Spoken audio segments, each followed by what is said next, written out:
पहले तो मैं आपको याद दिला दूं कि मॉनसून सत्र 2000 बिल्कुल वॉश आउट हुआ है, पर यह पहली बार नहीं हुआ है।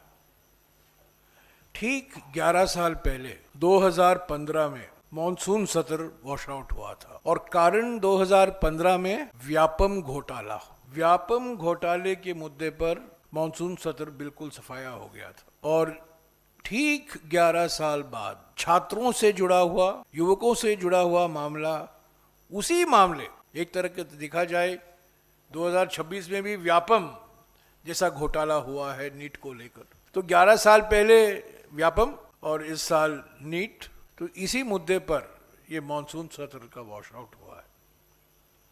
तो 11 साल में कुछ बदला नहीं है। अधिनियम बनाए गए हैं, वादे किए गए हैं, अभी रील बन रहे हैं, प्रधानमंत्री देश को आधी रात में संबोधित कर रहे हैं। 11 साल में कुछ तो बदलाव आया है, पर मुद्दे वही रहे हैं। 11 साल पहले व्यापम और इस साल नीट और एनटीए की खामियां। दूसरी बात जो मैं कहना चाहता हूं कि विपक्ष की ओर से, जैसा कि गौरव ने कहा, कि एकता और एकजुटता साफ दिखाई गई। ठीक 18 दिन के लिए रोज सुबह, लगातार 18 दिन रोज सुबह एलओपी राज्यसभा और कांग्रेस अध्यक्ष के कमरे में, पार्लियामेंट में सभी विपक्ष के फ्लोर लीडर की बैठक हुआ करती थी। हम उस दिन की रणनीति तय करते थे और 18 दिन तक लगातार हम उसी रास्ते पर चले जिस रास्ते को हमने उसी दिन 10 बजे को तय किया था। पहली बार मैं समझता हूं कि 18 दिन लगातार हमारी इतनी बैठक हुई है और इसका नतीजा आपको देखने को मिला है। हमारी ओर से मैं समझता हूं 5 बड़ी उपलब्धियां हैं इस मॉनसून सत्र को लेकर। पहली उपलब्धि ये रही है कि एक राष्ट्र एक चुनाव विधेयक जो सरकार इस सत्र में लाना चाहती थी, वो शीतकालीन सत्र तक टल गया है। वो समिति का रिपोर्ट, अभी जेपीसी का रिपोर्ट नहीं आया है। हालांकि इस सेशन में उस जेपीसी का रिपोर्ट आने की गुंजाइश थी, वो नहीं हुआ। हमने कई सवाल उठाए और ये रिपोर्ट अभी शीतकालीन सेशन में पेश होगा। तो हमारी ओर से मैं समझता हूं ये पहली सफलता है। वन नेशन वन इलेक्शन विधेयक इस सेशन में नहीं आया। दूसरी बड़ी सफलता है विकसित भारत शिक्षा अधिष्ठान विधेयक, वीबीएसए विधेयक, जो सारे विश्वविद्यालयों का भयंकर केंद्रीयकरण करने का एक विधेयक है। वो भी एक जॉइंट कमेटी को भेजा गया था। वो जॉइंट कमेटी अपनी रिपोर्ट पेश करने वाली थी। हमने कई सवाल उठाए, कई आपत्तियां अपनी जताई और खुशी की बात है कि वो रिपोर्ट भी टल गया और शीतकालीन सत्र तक उसको टाल दिया गया है। और इस सेशन में वो वीबीएसए, विकसित भारत शिक्षा अधिष्ठान विधेयक नहीं आया।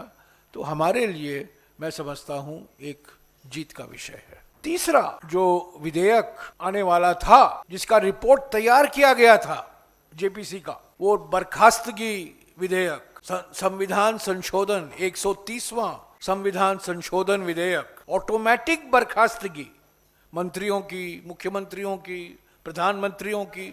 मैंने इसको डिसमिसल बिल कहा है, ये बर्खास्तगी, ऑटोमेटिक बर्खास्तगी विधेयक है। ये रिपोर्ट तय किया गया था, क्लॉज बाय क्लॉज चर्चा हो रही थी, पर उस बैठक के बीच में ही कहा गया कि ये रिपोर्ट इस सेशन में नहीं आएगा, अगले सेशन में लाया जाएगा, यानी कि नवंबर के सेशन में लाया जाएगा। तो ये तो सरकार की ओर से सर्वदलीय बैठक में कहा गया था कि ये इस सेशन में आएगा, पर मैं समझता हूं हमारे सामूहिक दबाव के कारण ये ऑटोमेटिक बर्खास्तगी संविधान संशोधन विधेयक 130वां ये इस सेशन में नहीं आया, अगले सेशन में तक पोस्टपोन किया गया है। चौथा मैं समझता हूं एफसीआरए बिल, एफसीआरए संशोधन विधेयक, जो बार गृह मंत्री ऑफ द रिकॉर्ड ब्रीफिंग करते थे अपने कमरे में बैठकर कि अब आने वाला है।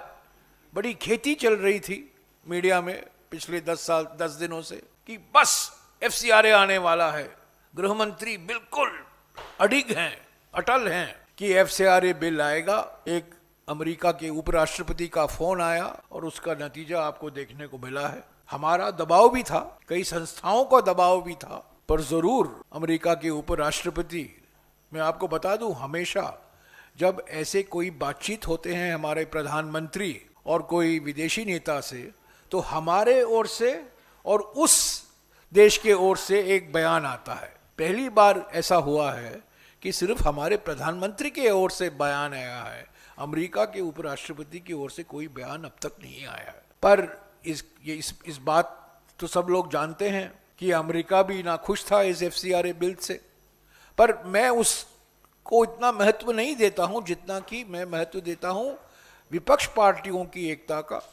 संस्थाओं, कई संस्थाएं, नागरिक संस्थाएं, सिविल सोसाइटी संस्थाएं, नागालैंड के मुख्यमंत्री, मेघालय के मुख्यमंत्री, मिजोरम के मुख्यमंत्री और कई राज्यों में नेता, सभी लोगों ने चिंता जताई कि ये लोकतंत्र पर एक हमला है।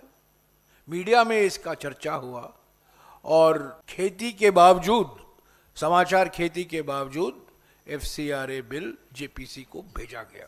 ये एक सही कदम था। हालांकि हमारी मांग थी कि इस बिल को पूरी तरीके से वापस लिया जाए और एक बार फिर पेश किया जाए ताकि वो बिल JPC को जा सके। वो नहीं हुआ। जो JPC बिल पहले 4 महीने पहले पेश किया गया था, वही बिल JPC को गया है। फिर भी वो एक सही कदम है, हम मानते हैं, और इसमें कुछ अमेरिकी हाथ भी हुआ होगा, पर इसमें दो राय नहीं हो सकती कि विपक्ष की एकता और एकजुटता, कई मुख्यमंत्रियों का दबाव, नागरिक संस्थाओं की चिंता की वजह से सरकार को मजबूर होना पड़ा FCRA बिल JPC को भेजने के लिए।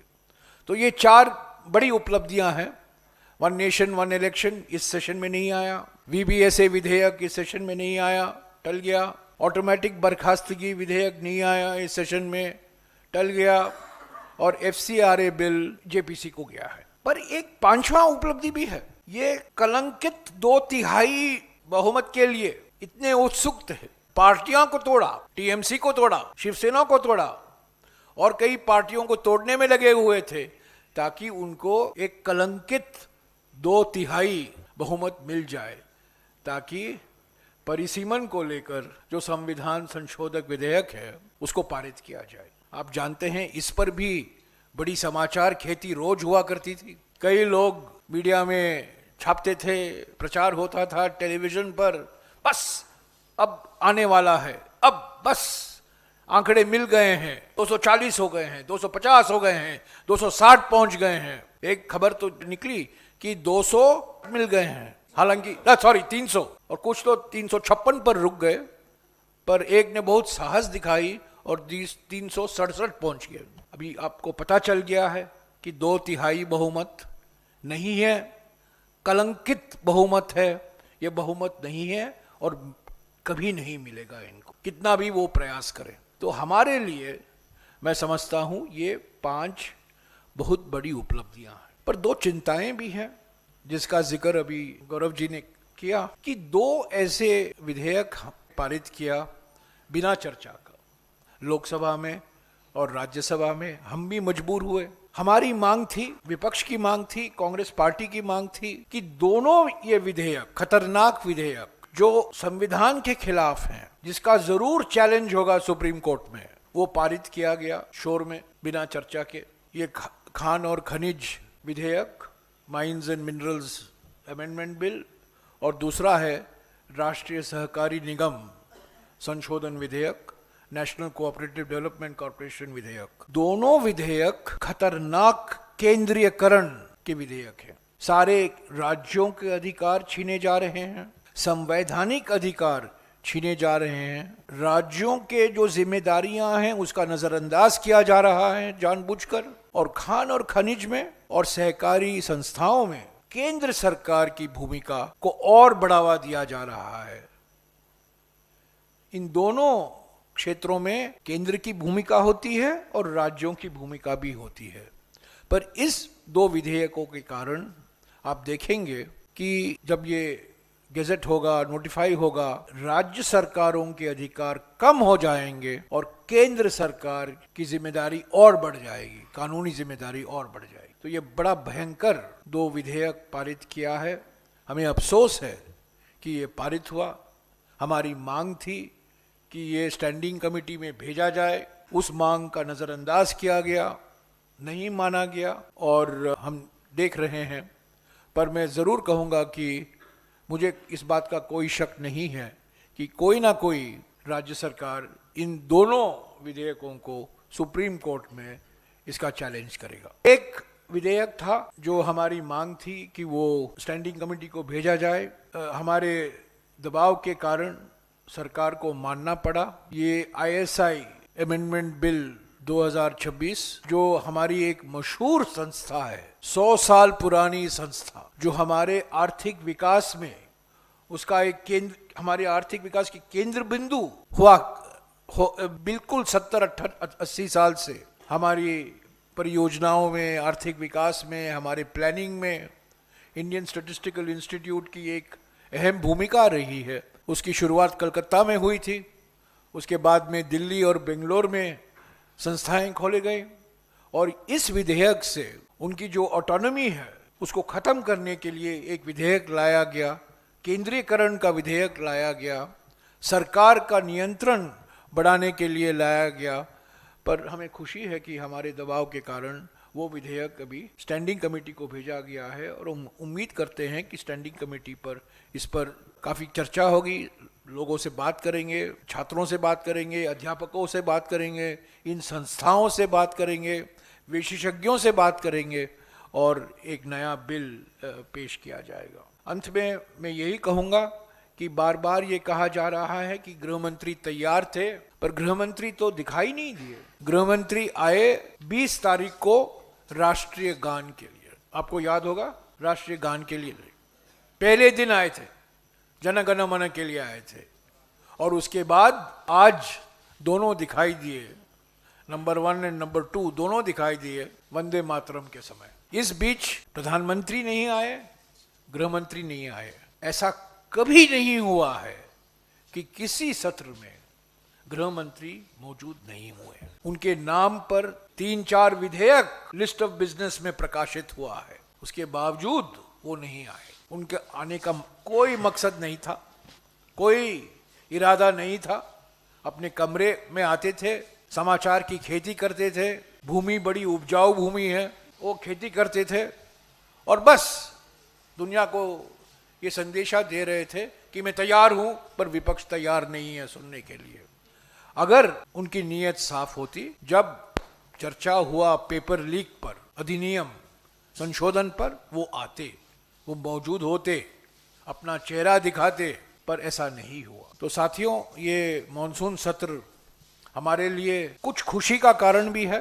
मैंने आपको कारण गिनाए हैं, 5 कारण हैं। कुछ नुकसान भी हुआ है हमें, इन 2 बिना चर्चा के जो 2 विधेयक पारित किए गए हैं। और चिंता का जो हमारे लोकतंत्र के लिए है कि जिस तरीके से प्रधानमंत्री और गृह मंत्री ने लोकसभा और राज्यसभा में नहीं आए, उन्होंने एक तरह से कह सकते हैं कि उन्होंने बॉयकॉट किया।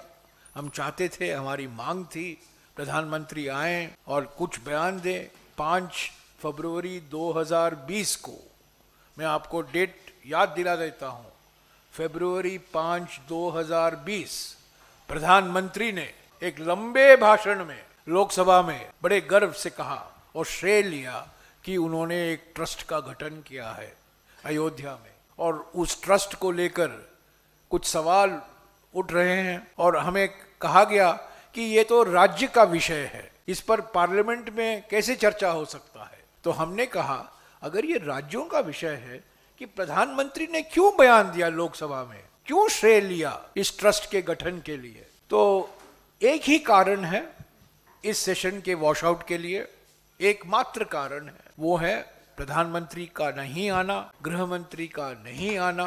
और हम उम्मीद करते हैं कि 3 महीने बाद जब हम फिर से शीतकालीन सेशन के लिए मिलेंगे, तब गृह मंत्री और प्रधानमंत्री दोनों दिखाई देंगे। शुक्रिया।